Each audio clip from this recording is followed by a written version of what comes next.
James Dean Bradford. What a fantastic voice. Yes, and after that we played a bit of Kirsty MacColl. Now, we have a guest star here with us. Couldn't be happier he's in. What a fine specimen of a man. We were talking about James Dean Bradfield's arms. Look at those arms. Patrick Swayze is in.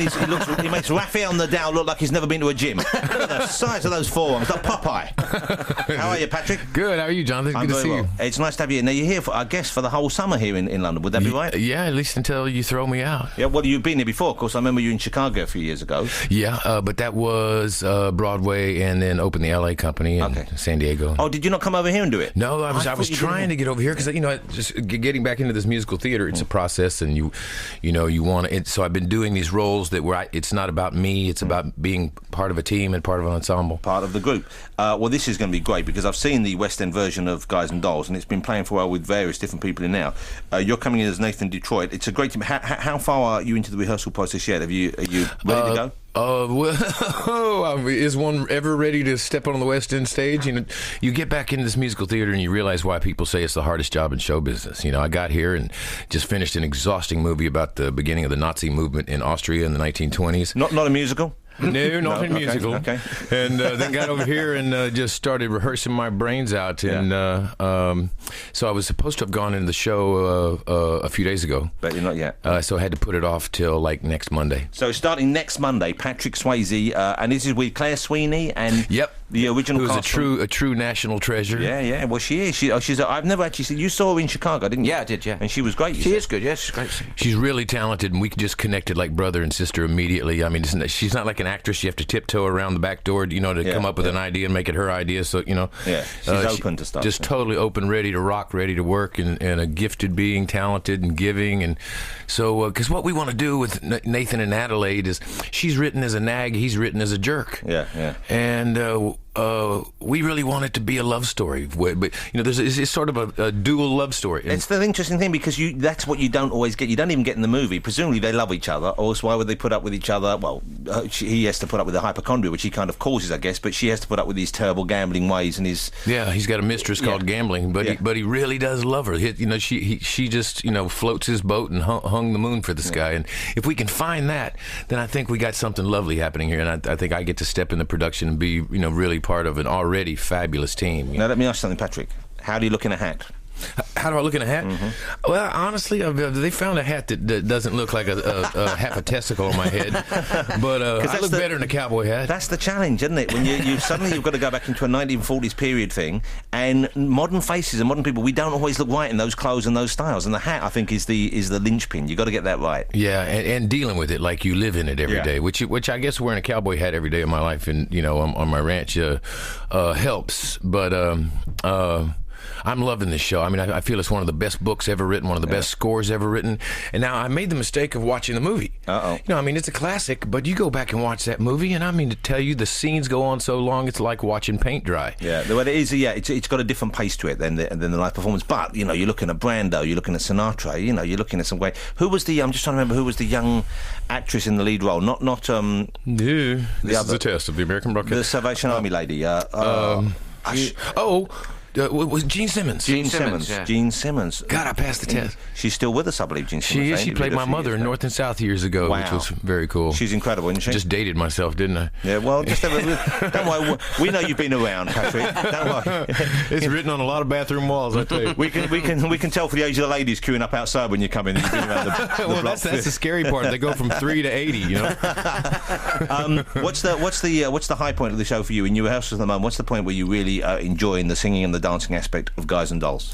I think immediately when I got here and started working with Michael Grandage's right-hand man, Jamie Lloyd, who's truly wonderful. As soon as I saw that the approach is, where you come from, who are you, why are you feeling this, what are you thinking? A proper acting job, not just... It's really...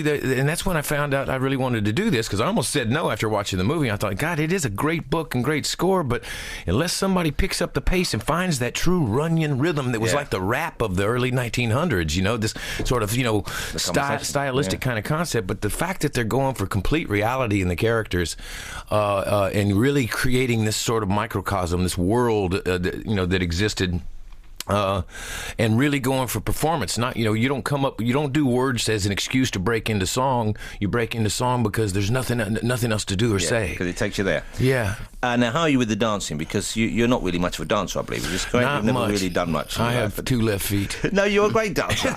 That's your main thing, isn't it? Well, they're putting me right at the front of the hottest number of the show, the Crap Shooters Ballet, which I'm really looking forward to. Rob Ashford did a phenomenal job. Have they still got the little fat guy in there who spins round and round? He does, and he's amazing. You've got to go and see Guys and Dolls, if only for the little fat guy who spins round and round. He looks like a little human top. I watched this show, and it was like I needed a shot of Jack Daniels afterwards. I mean, these guys on stage, they put it out every moment.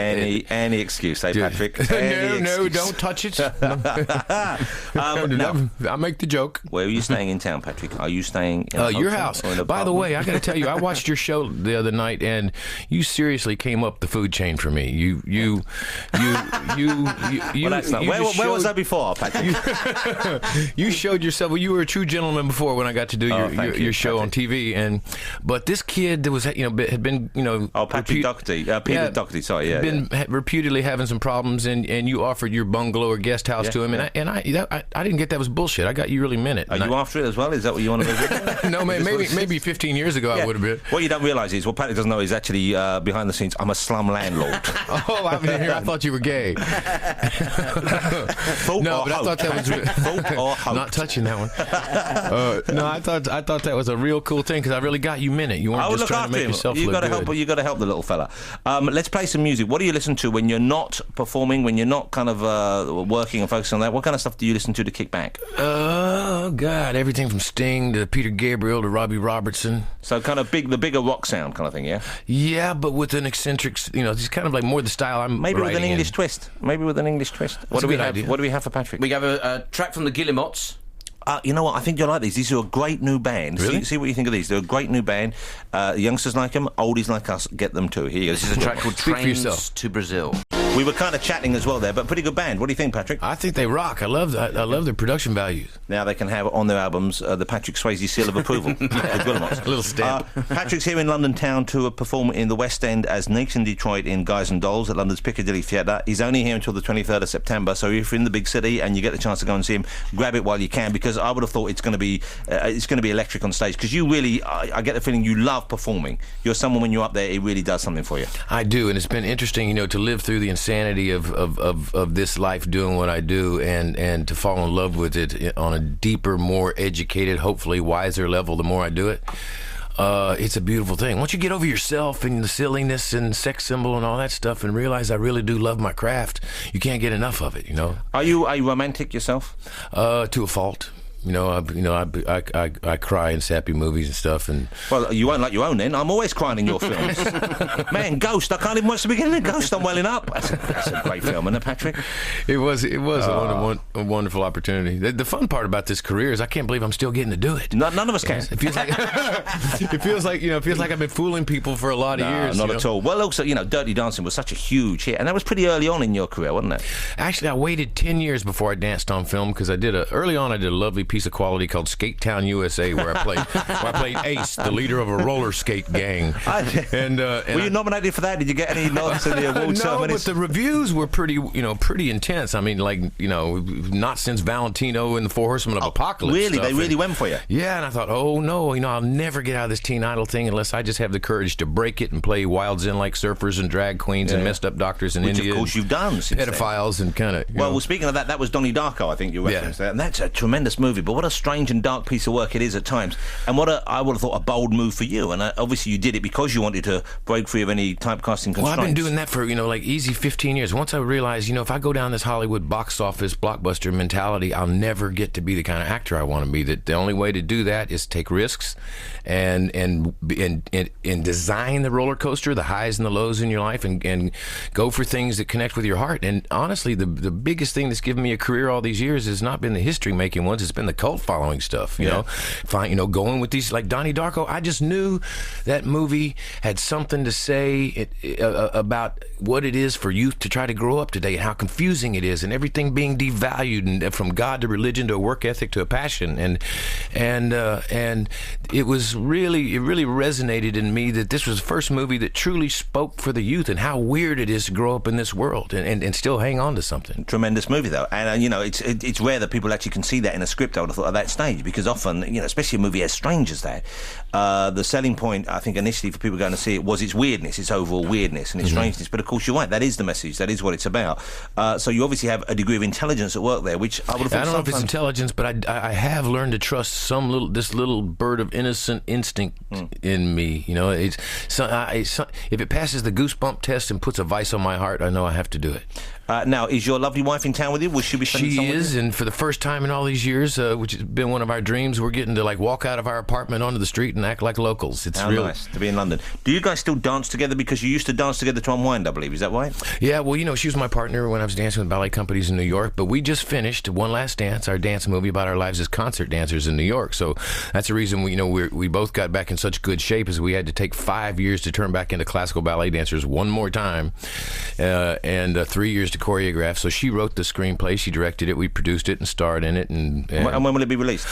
We don't have a distributor in the UK yet. So if someone's listening, give us a call. Yeah, absolutely. It must be lovely. Dancing properly with your partner must be a lovely thing. There is no... That's the reason. I mean, dance is our first form of worship. It's sort of innate and primal in all of us. And I think maybe our second form of worship. And which is your first? I think you know. My wife and I don't dance together, but sometimes I will grab her hips when she's brushing her teeth. But I tell you what, there's nothing more beautiful and sexy and romantic, even in a love scene, when it's about two people connecting in the eyes and you're not complete until that other person is in your world. I think it's a lot. I am a romantic whore, aren't I? Were we connecting then? I think we were connecting then. Was there a moment there when you looked at me? I felt like the urge to dance. It passed the goosebump test for me. I just wanted to dip you real fast. Take my hand. You're a strange-looking parasite. How lovely to have you here, Patrick. I think it's going to be a huge success with you, and I can't see it failing.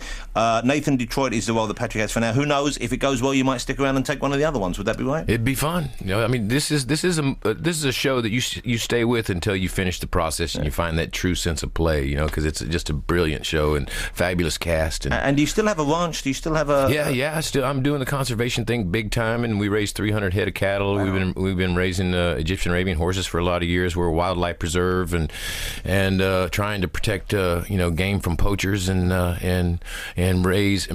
Fix mismanaged forest is what it makes me feel a little bit like I'm not really doing the most of my life. I've got 4 dogs. You got to come to the mountains with me, and I'll take you back on a Hold on, 1 minute trip. we're dancing together. Next thing is Brokeback Mountain. We're in a tent. We're lying about fishing. I cried in Brokeback Mountain, man. Of course you did. Because I won't tell any of my cowboy buddies that. I don't understand why they do each other when they got 14,000 sheep. That's a Texas boy's dream. Is it still before 9?